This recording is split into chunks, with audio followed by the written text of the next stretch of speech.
Chapitre 2, Géographie et biodiversité. L'Afrique du Sud est un pays aux paysages variés, riche en biodiversité et en écosystèmes distincts. Étendue sur environ 1,2 million de km², elle est bordée par l'océan Atlantique à l'ouest, l'océan Indien à l'est, et partage ses frontières avec le Botswana, le Zimbabwe et le Mozambique au nord, ainsi que l'Eswatini et le Lesotho, deux enclaves au sud-est du pays.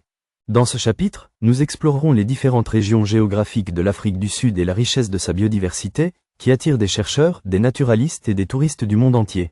2. Un paysage varié. L'Afrique du Sud se distingue par sa diversité géographique, allant des plages dorées aux montagnes escarpées, des savanes aux forêts denses. Le pays est souvent divisé en plusieurs régions distinctes. Le plateau central, Highveld, cette région est caractérisée par des plaines et des collines, culminant à une altitude d'environ 1500 mètres. Le Highveld est le cœur industriel du pays, où l'on trouve des villes comme Johannesburg et Pretoria. Le climat y est tempéré, avec des étés chauds et des hivers froids. La région des Karoo, cette vaste zone semi-aride est connue pour ses paysages désertiques, ses montagnes et ses vallées.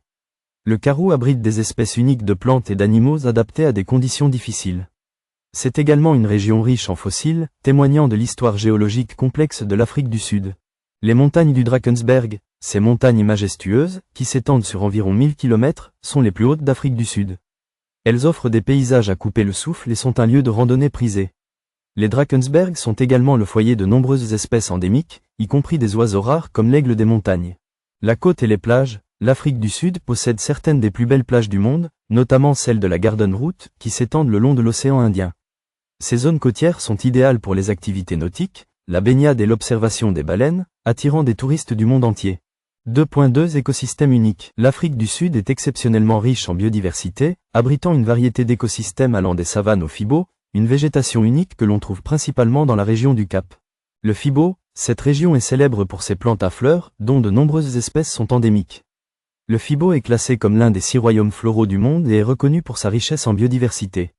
Les plantes de Fibo, comme les protéas et les restios, sont adaptées aux incendies, qui jouent un rôle crucial dans leur cycle de vie.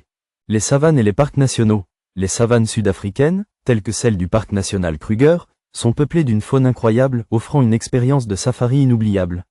Le Kruger, l'un des plus grands parcs nationaux d'Afrique, abrite les Big Five, éléphants, lions, léopards, buffles et rhinocéros, et est un exemple emblématique de la conservation de la faune.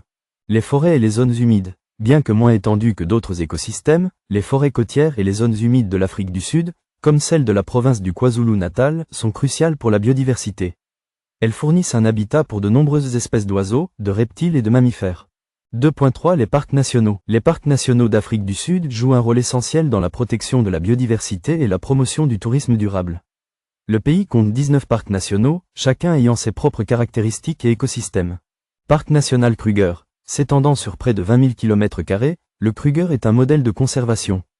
Ses efforts pour préserver la faune et la flore tout en permettant des activités touristiques durables en font une destination prisée des amoureux de la nature.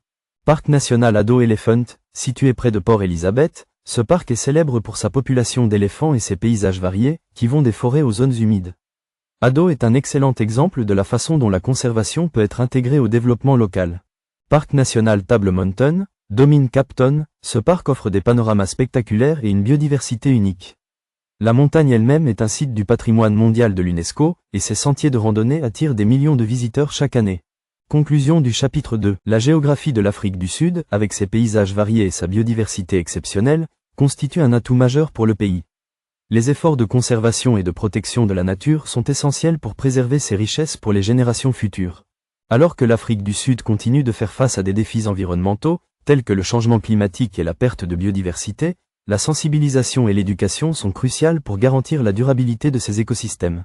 Dans le prochain chapitre, nous plongerons dans la culture et la société sud-africaine, explorant la richesse des traditions, des langues et des festivals qui font de ce pays une véritable mosaïque culturelle. Auteur, Samuel Sabaoth Badibanga Keba.